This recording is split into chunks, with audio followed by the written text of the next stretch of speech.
talk among your groups and we'll share. When you hear about the word culture, like what comes to your head? You take it as God. So my name is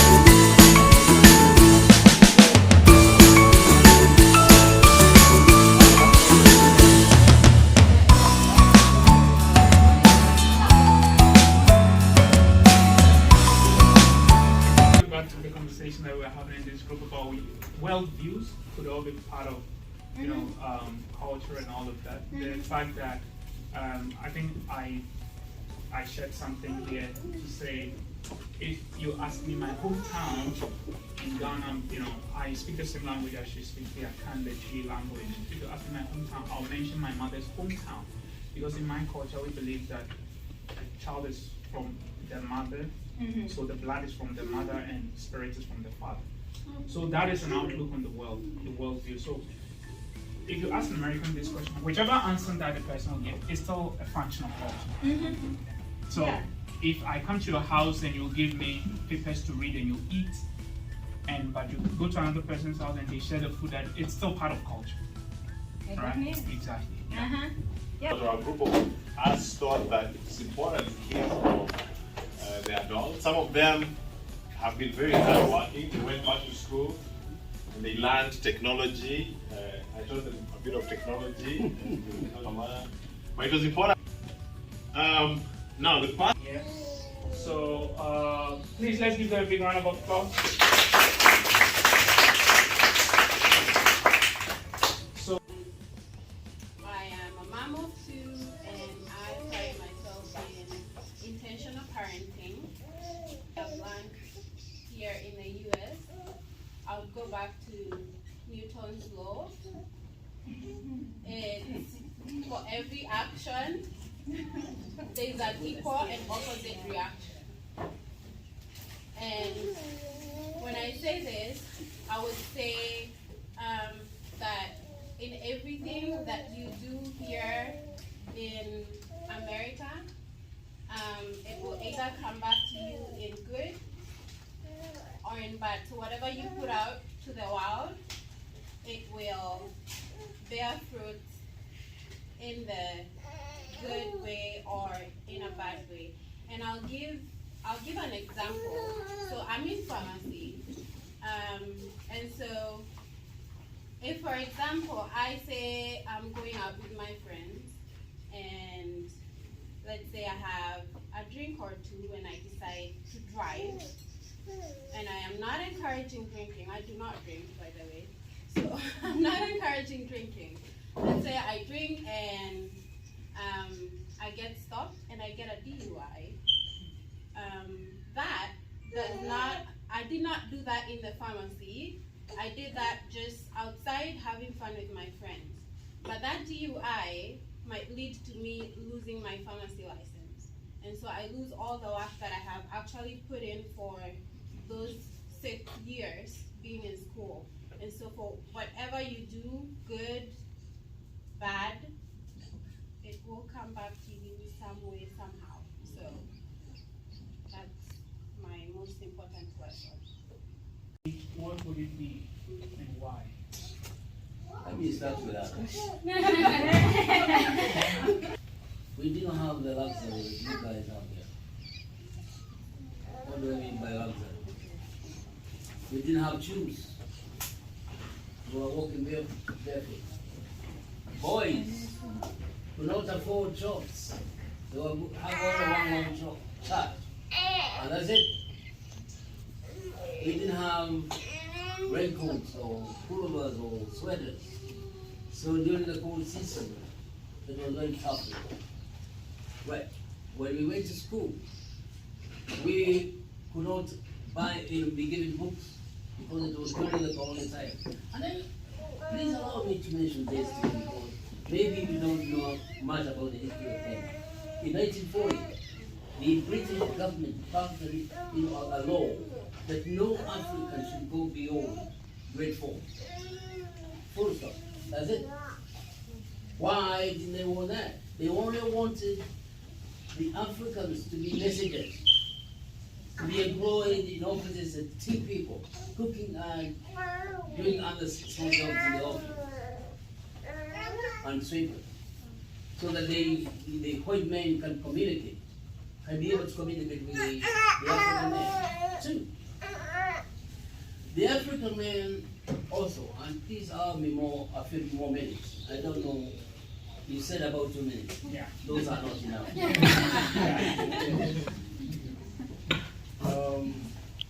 As I said, we were not allowed to go to school.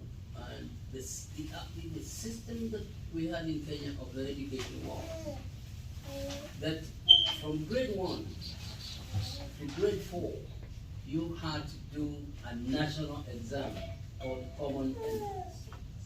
And if you don't pass that exam, you don't go to grade 5. And when you go to grade 5, the farthest that was further allowed was up to grade 6. And those were the people who were employed as clerks in the office. And then from there, the African men pushed a bit further, and they were allowed to go to grade 8, which is, and we used to have an exam, a very tough exam, called Kenya African Examination, Preliminary Examination, which was abolished in 1963, and I was among the last people to do that exam in 1963. So in high school, it was very tough because one, all the primary school, we had to pay school fees.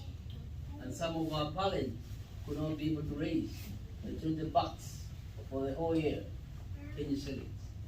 So we had to do many jobs to help our parents.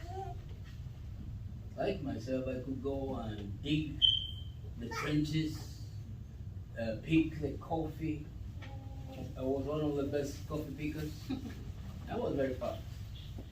And other kind of many jobs. Okay.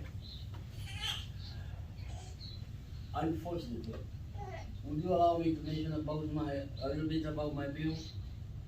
Okay. 30 seconds.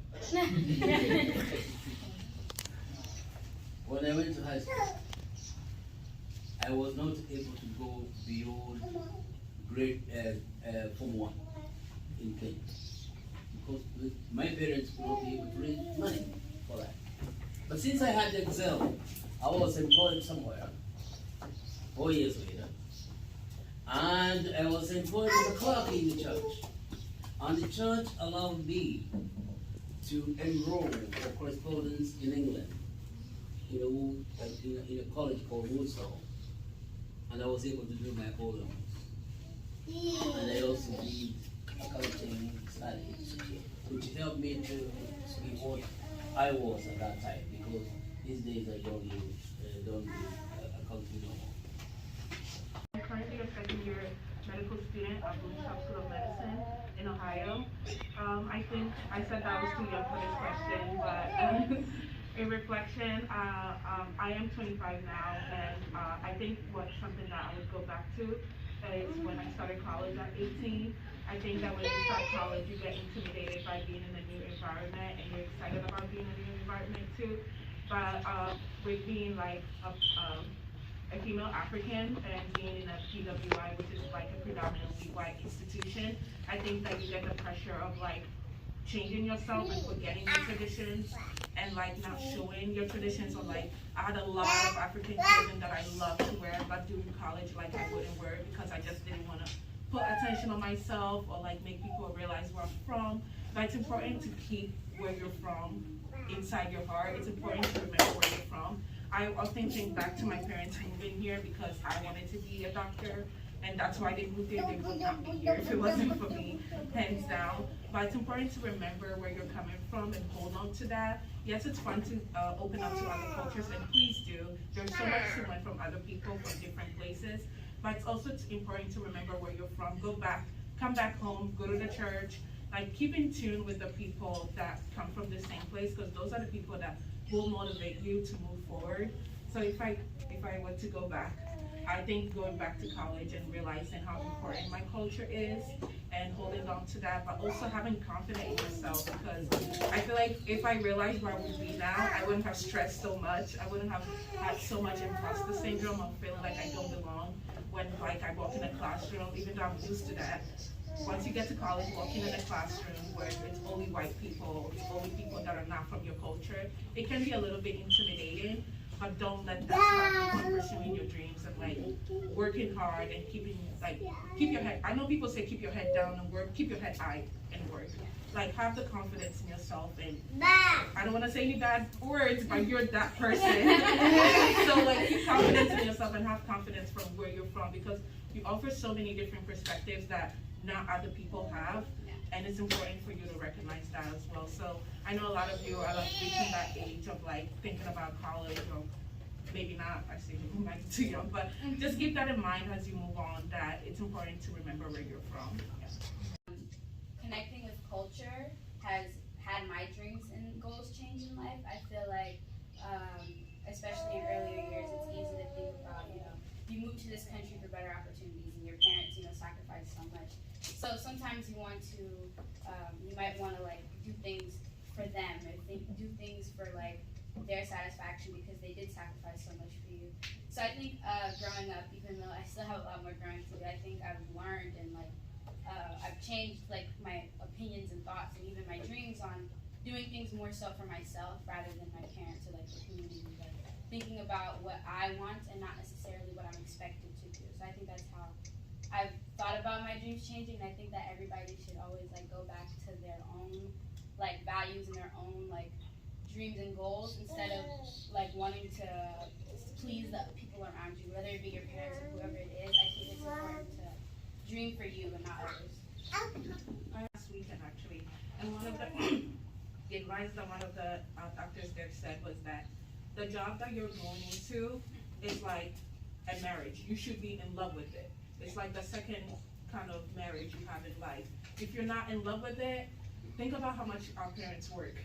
8 hours a day, 40 hours even plus. If you don't love that job, good luck. I don't know. It seems like a miserable life, but it's important to have passion for what you do.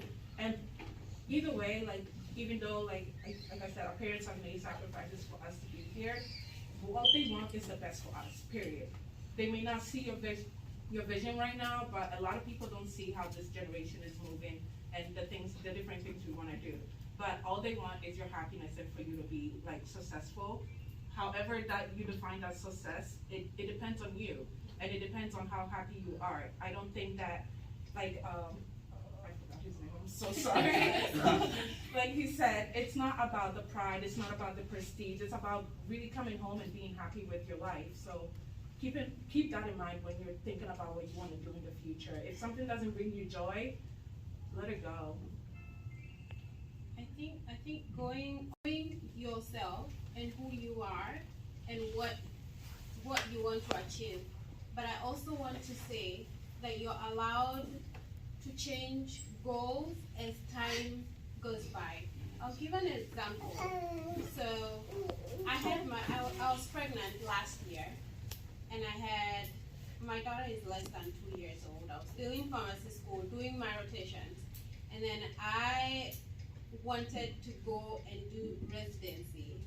Residency begins in the middle of June or beginning of July, and I graduated in May. So I had my son in January, and then 3 weeks later I went back for my rotation. So I really had no break. And after I went back for my rotations, I realized I really do not want to go and do residency because my mental health is not going to take that kind of pressure. And I thank God that I got rejection letters from those residencies. And so your goals are allowed to change as long as you know what you want to achieve and where you're going. Allow yourself to change your goals. You're not a failure if you don't achieve a goal. Allow yourself to make changes as life goes on. Thank you very much. On how to bounce back after hard times. Any advice on how to bounce back after hard times? Yeah, just cry. I think I just finished my first year of medical school, and honestly, it was one of the hardest times in life. I think like being in such a high achieving environment, sometimes, like I said, you feel the pressure to like, yeah, I want to do this, I want to do that, I want to do the most prestigious thing ever.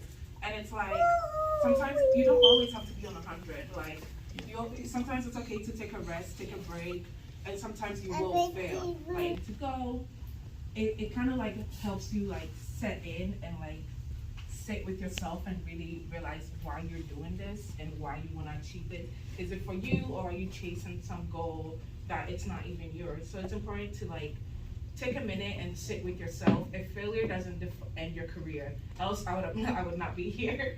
So like in terms of that, it's important to realize like one setback will not like falter every plan you have. And also have faith that maybe the way that you're walking, the path that you're walking into, you may be dreaming a little bit too little for yourself, and that's why you're failing. That's why, because you don't really want to go there, that's not the path that you really want to do, so you're not giving it your all, you're not enjoying it, so you're not really dedicated to it. So it's important to take time, like literally pray, and know that God has a bigger plan for you. Like the plans I had for myself, and thinking that the first time I took the MCAT, my scar came back, and I was literally like, oh, this is the end for me. But then I took a minute and really sat with myself and thought, listen, this is what I wanted to do. I've been wanting to do this since I was 11. This is the path I wanted to do. And God wouldn't have brought me all the way here to have me like falter. But this is not just my dream, it's my family's dream. So I called my mentor, I had a talk with him, and we came up with a game plan for me to like study again and take the MCAT again. And now I'm here, I'm going into my second year, and I'm also facing again another big exam that's coming up. So it's important to sit back and like realize that your failures will not define your career. All you have to do is lessons to gain from it. And what I gained from like having to retake the MCAT is realizing how I needed to change how I study. And that's a big lesson that I carried with me as I started medical school and as I'm going forward. So sometimes it's just a moment for you to like learn and listen and be vulnerable. Don't be afraid to share your failures with the people that are close to you, because that's how they know you're going through stuff, and that's how they can support you. And that's how they can, you know, pay for food so that you don't have to cook while you're studying. It's things like that. So don't feel like you have to go through everything alone. Don't feel like you have to be strong all the time and that nothing gets to you and everything is 100, everything is great. Like, it's okay to have like little moments where things are not going so well. We only post our successes on social media, right? Nobody goes to say, oh, I failed my test. I got 0/100 and I'm posting it on social media. Hashtag, we are all failures. No, nobody does that. So if you see people flaunting whatever they are doing on social media, calm down, all right? Don't be all waked up. I know this because consistently I advise, I counsel students who come to me, oh, sir, my brother did this, oh, and all of them. Like, look, you don't have to put yourself under pressure. I've seen people post on social media, but the next day they're doing the exact opposite of what they posted on social media. So I know as young people, we sometimes see what's going on, and it affects us. My next question is dealing with your parents. African parents, for that matter. As parenting over the years, as we say, maybe from the 40s, 50s, 60s, up to 2021, how do you think things have evolved? Well, let me say this. During our time, there was a lot of discipline at home. There were beatings, thorough beatings. Not like here, that when you just someone scratches you, you call the police and say, hey. Then when if you ever shouted when you are being beaten, the parents beats you thoroughly. Why are you crying? Let me give you some more.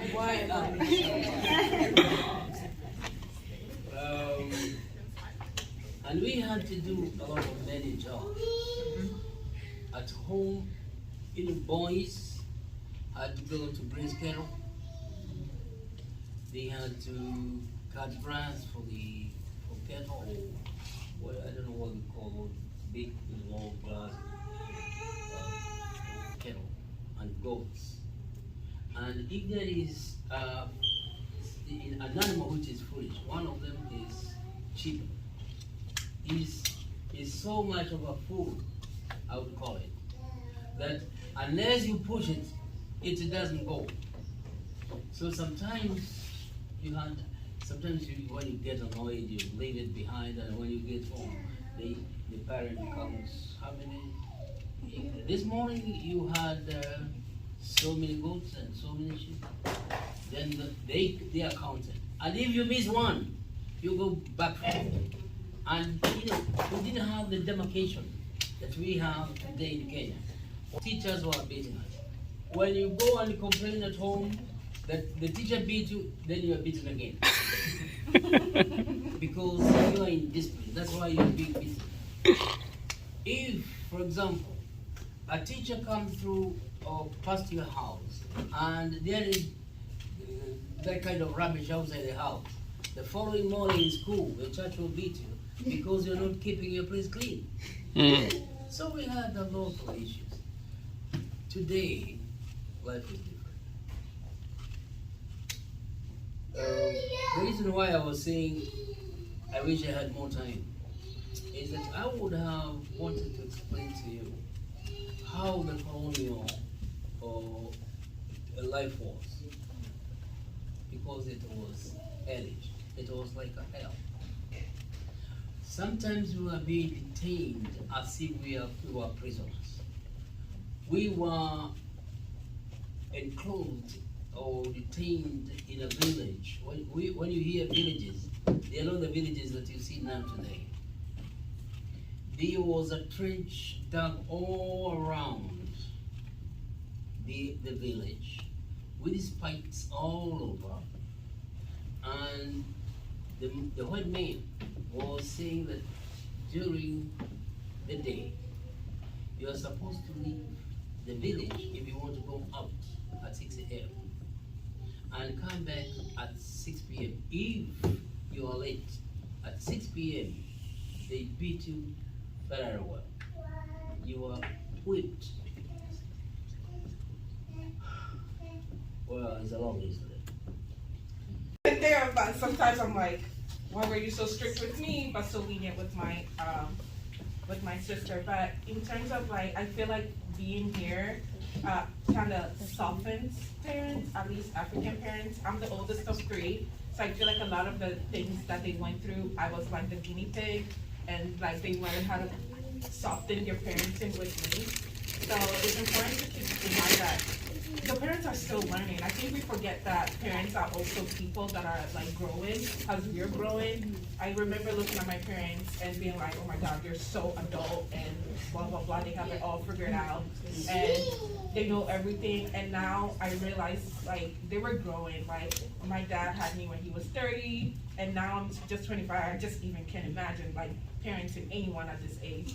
So it's important to understand that they're learning with you, just like they also make mistakes, they also make good decisions, they also make bad decisions. So it's important to be forgiving sometimes because it's hard to get an apology from an African parent. Like my dad, I remember yelling at me. I had to put the phone here and just sit here and listen to him just yell at me. And I called my mom afterwards and I was like, I don't like how my dad spoke to me. Like, I'm an adult. I don't live in the same state. I don't see any one of your friends. Like, what is this about? But like, I remember a couple of days later, my dad calling me to ask me if I had eaten. I'm like, what was that about? But that's your way of apologizing. And it's important to recognize those ways, because your learning has, you're going with you. And parenting is not easy, so just be forgiving and not hold on to a lot of things, unless, of course, it's been a situation where it's definitely abusive or something like that. But it's important to understand and be forgiving with your parents as well. The last born in the family as well. And I've been here for like a while, and my parents raised like 2 siblings, some in Kenya, like half in Kenya and then halfway here. And I think I've seen like the difference in their parenting here. Like we take more of like the talking route versus like my siblings might say that they would have gotten beat for things that I did, that they just talked me through. And I think it's also like be patient with them, like she said, like, you know, they grew up in a whole different environment, and they didn't face the same issues that you're facing at this age, so they're not always gonna understand. But I think it's very important to like walk them through and like explain to them. I think talking is the best way, and I know not all parents are like open to that aspect, especially like coming to America freshly, like, but I think it's very important to just have conversations with them and sit down. And I know it's hard to deal with their like cultural views and like, you know, of course we're being raised differently, but I think that like conversations are like the best route to take with parents. I think they're always willing to listen because they want the best for you at the end of the day. What's your experience growing up in a family, and how has that impacted your view of family and parenting? In my experience, I grew up in an extended family, Mm-hmm. so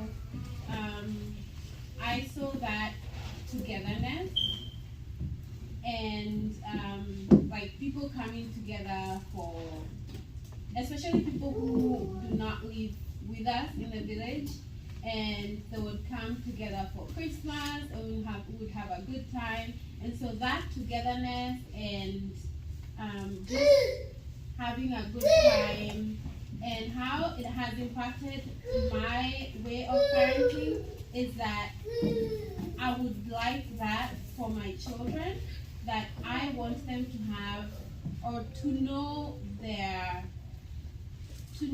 family, and to be able to enjoy the closeness and togetherness, to know that they can count on their family members, because the world out here is harsh. So the people that like have people that you can count on when times are hard, and also when you're going through hard times and good times, that you can come together and get that comforting moment. Of hard work and the role models that were presented then. So it was not a good thing to be idle, to be lazy. And so I first of all, I was sent to live with my uncle, who was a teacher, and from him I learned the importance of books. Okay, so, and then I lived with my grandparents, and I learned the importance of working and working hard from them. And then I watched my father. My father had 7 of us, and all 7 were good in school. And so he had to work to make sure we went to school. So those examples were important to me. Surround yourself with people that come from the same culture as you. I think it will be really hard if you, like, most of your friends are like from a different culture. It's a little bit harder to remember and hold to your culture. One thing that I'm very appreciative that my parents did was, my parents do not speak English to us at all. Like, you can speak whatever you want to them, they are gonna respond to you in Chi. And that's exactly what they do. They don't speak English, Italian, wherever we live, they just continuously spoke Chi to us. So I think that helped me hold on to the language a little bit better. So like, when you're home, encourage your parents to like speak to you in your homeland, your home tongue. And I feel like that's how you start building. Holding on to the language is the most important part. And also listening to music, like, hold on to that part, watch the movies. It might be hard, but I think that's how you relate to it, and that's how you can understand what's going on there. And try your best to go back. Like, I know traveling is fun, but try your best to like travel back to your homeland and like experience what life is there. Because if things go bad and the U.S. collapse, that's where we're going at the end of the day. So it's important to hold on to that culture and like having friends that are from the same place as you, and that they don't have to be the only friends, but holding on to that. I think my friends being from Ghana as well really helped me like remember where we were from, and like especially sometimes when we go out, we're like, I'm not enjoying this because they're not playing our music, and it's like it's so much better when you're with people that come from your same culture because it's a different kind of understanding. So I think that's what I've been doing, and that's what's been helping me hold on to the culture as well. That do not know the language, but really just put in a little bit of effort just to know the language. It feels so good if you go into campus and find, or you hear someone on the phone and they are speaking your language. You feel connected instantly. Like, that's how my husband and Solomon met. And he was new, and he was new in the U.S. and my husband had the language. And they connected instantly, and they have been friends since. So you could find friends wherever you move into the U.S. just because of language. Yeah, you enjoy the food, but do you know how to make the food? Learn how to make the food before you go to college. Because I mean, your parents are not gonna be with you forever. You're gonna move out and probably go to a different state. Know how to make the food. You enjoy it. Know how to make the food, and so. Yeah, language and the food, the music. Music will also help you at least learn the language. So put that effort, just a little bit of effort to learn the culture. It's really good when you find that connection. One here becomes a parent. It's also very important. I saw it in the UK and I saw it in South Africa too. I think immigrant parents should be careful what they tell their kids about where they come from. Yeah.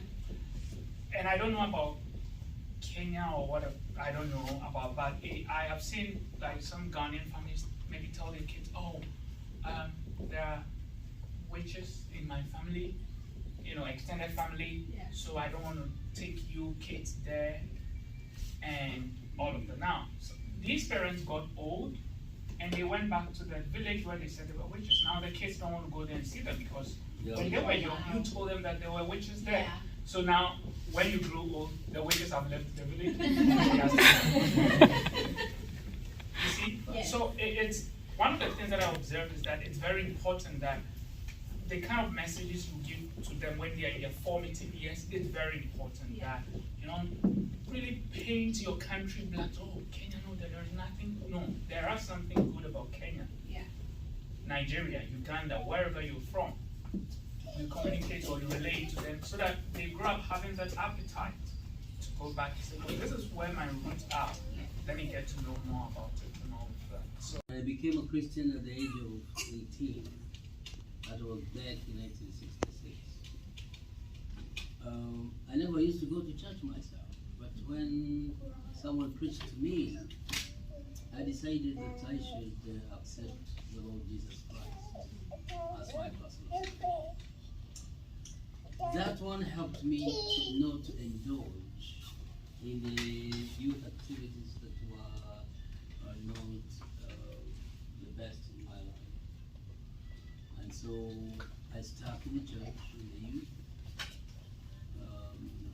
preaching and camping and so forth. And I was also able to bring other young people to the church, social life, and on the TV, because there are some follows this in the TV which are not really helpful. So you get to You are very young, and as you grow up and they're like, okay, it's time to go to church, and if you say you don't want to, they're like, okay, get out, I want to walk to my house. So you have no choice. You gotta go to church. So I think that builds a habit, and when you look for activities that you can participate in, then it becomes interesting, and that's how I have tried to maintain my religious beliefs. And all of us have something greater than ourselves that we believe in, and that anchors you to something, and that's very important.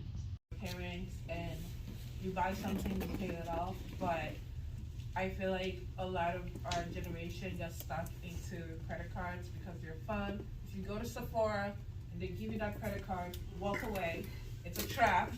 I'm speaking from experience, but it's important to realize that when they talk about credit, it really matters, because building my credit helped me get my car for the first time that I'm all paying by myself. So it's like important to understand the advice that they give you when it comes to finances, because they don't teach us that in school here.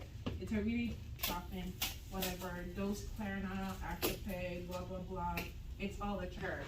And then now you have it, doesn't look good on you. And so it's just important to realize what you really want and what are just like, things that are a little bit frivolous. So it's important to keep an eye on your credit. They run credit a lot for a lot of things that you're gonna need in the future, from mortgages to cars and a lot of other things. But also, as you guys if you do decide to go to college, apply for scholarships. Scholarships are a lot better than paying back loans. My loans right now are between the government and God. That's none of my business. It's over 100K right now for school. So it's important to realize that as you're moving forward, especially if you want to go to grad school, if you want to go to, if you want to move forward in your academic career, a lot of the money that you will need after college will come from loans. Yeah. Period. The way you eat right now, my bills come from loans. Everything I do, my gas comes from loans. So that loan money after college, it's important to save that for that time. So when you're in college, please apply for scholarships. If you don't know, do your research, do summer programs that will allow you to, pay for stuff. Do not do anything for free. I'm very serious. A lot of people will try to get you into programs where, because you want the experience, they will make you do it for free. But you deserve to get paid for your work, and you need to be in college and realize, okay, I'll just accept the pay that you're giving me. But you have a degree, you have knowledge, so negotiate. You could be like, I know this is how much you're giving me, but this is how much I feel like will be better for my expenses, will be better for the amount of work that I'm doing here. So it's important to know your worth and negotiate for your worth. And apply for scholarships. That's all. It really is better than loans. So, on the things that are going around finances. Like, a friend of mine, we were talking with a friend of mine about finances, and they're like, I blame my parents for not educating me about finances. Well, they probably didn't know or still don't know about finances, so how are they going to educate you? And some of our parents are still struggling to make themselves stand and have a good life here. And so some of us may not have a college fund set aside. So if you plan on going to college, start budgeting now. Think about work-study programs or part-time jobs, such that if you are going to take out any loans, I do have, so we are over 100,000 together. So if you decide to take out loans, then you're only taking out what is going to pay for your school, and you're not taking out extra. And if you decide to take out extra, let it not be a lot, because interest adds up so quickly. So educate yourself about finances. Start budgeting. And there is no one way of doing finances. There is no one way of budgeting. For me, what's important right now is paying off my debt. To someone else, they love traveling, and so a big chunk of their savings goes towards traveling. And so if I compared myself to that person and said, oh, this person travels a lot, maybe I should start traveling, and I cut back on paying my debt, then now, my finances are not going to be as good 10 years to come. So know what you want to do and plan on it. The banks these days have things called buckets. If you want to save for a car, open a bucket and start putting in money there for a car. Or if you, whatever you want to save up for, like think about it for a while and start saving up for it.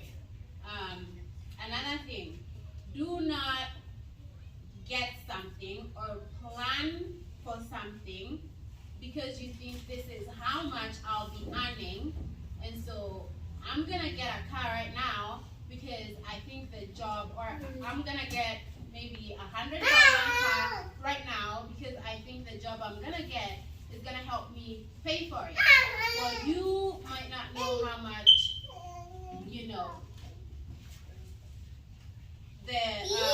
the payments. Buy something with your debit card. Let's say you buy something for like $5.50. They take that extra 50 cents from your account and they deposit it into like a separate account for you. And it's not like a savings, but they actually invest that money for you. So that like when you go back to it, it may not be 50 cents anymore. So it's a really good app, Acorn. I would encourage everyone to download it and like connect it to your bank account, and it would do that for you. So you don't have to like think about investing too. But starting to invest early is also really important. You don't have to invest into high stakes. You can invest into like low stakes thing. And Acorn really helps you with like deciding where your money goes. And you don't really look at it because like they log you out of the app, so you have to remember your password to log in, so that like it discourages you from like taking money out of your savings. Because like sometimes you log into your bank account, your checking account is low, but your savings is high, so you keep taking money out of your savings. But with Acorn, you don't really, it's like a whole different app. You have to log in again every time. And like when you're transferring money, you have to wait 3 to 5 business days for the money to deposit into your account. So it makes you like think a lot more about your decisions about purchasing things that you may not need a couple of days later. So I encourage everyone to download Acorn. You can start it as early as possible. For instance, if your parents gives you pocket money, okay, you should plan on how to spend that pocket money. And you do the planning by writing down, okay, because writing down makes you be aware that that money is important, no matter how small it is. That when you get money, all right, whether you are a spiritual person or not, keep the portion of it that you will not spend and give it to somebody, okay? Because there is a principle about giving, okay? And it is in scripture too, but when the scripture says, whatever a man sows, that he shall reap, it is talking about giving. So, when you get money, all right, whether you are a spiritual person or not, keep the portion of it that you will not spend and give it to somebody, okay?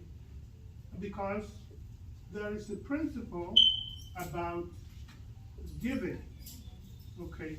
And it is in scripture too, but when the scripture says, whatever a man sows, that he shall reap.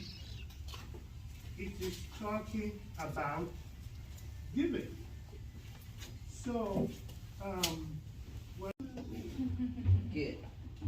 So why did I ask that question? Whenever we talked about finances, I think that was the only question which maybe did not talk to you, because it's we all in different stages when it comes to finances, right?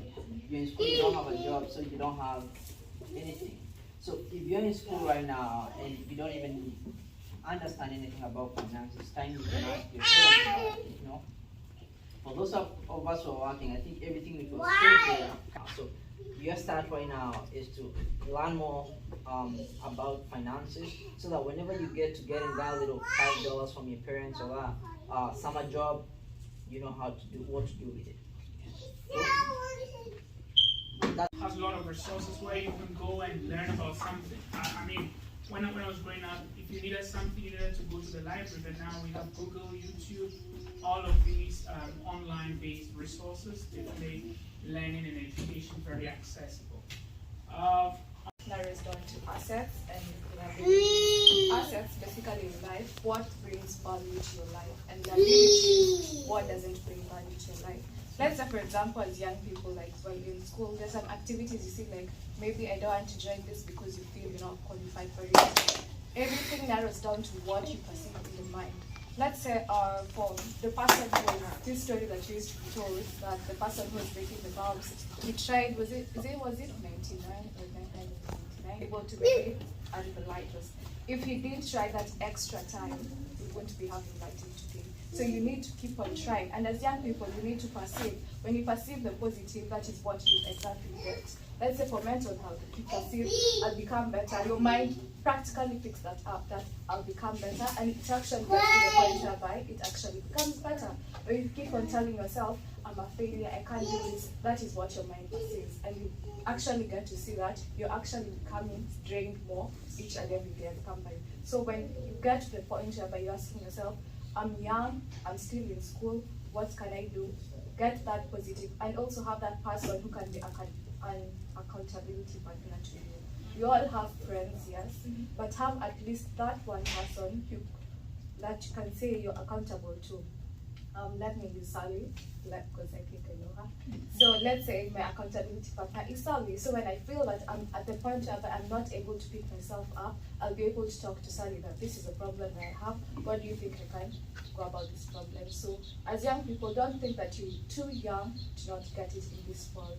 You can start where you are right now, and you become greater as time goes by. Learn is that don't always complain about things. Because every time we complain about things like, oh, you know, maybe I missed this, I didn't get this class or something like that, you missed out on the opportunities that you could have gotten spending that time that you were complaining. Does that make sense? Awesome.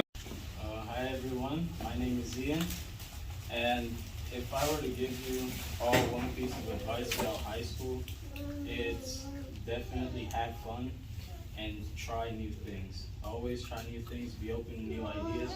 You never know what you might like or might not like if you don't try it. And as for afterwards, next month I'm going to be attending St. Louis Community College, then transferring over to SLU in the hopes of becoming an airline pilot. So. My name is Tabitha. I don't really have much advice. They say it's okay to make mistakes and don't just quit after that. Just keep going, and it's okay to change your careers. I've changed my career about 10 times, and yeah, I'm going to college. I'm gonna go to Paul Mitchell for cosmetology, mostly there, and then I'll be doing on the side. I'll be doing Snowboards Community College for early childhood. I love kids, so I thought that would be the best I could get out a degree on that. Yay! Hi everybody, my name is Eva.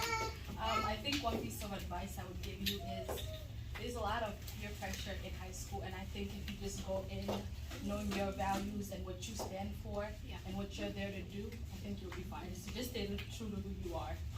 And in the fall, I'll be going to SIUE to study business. Yay!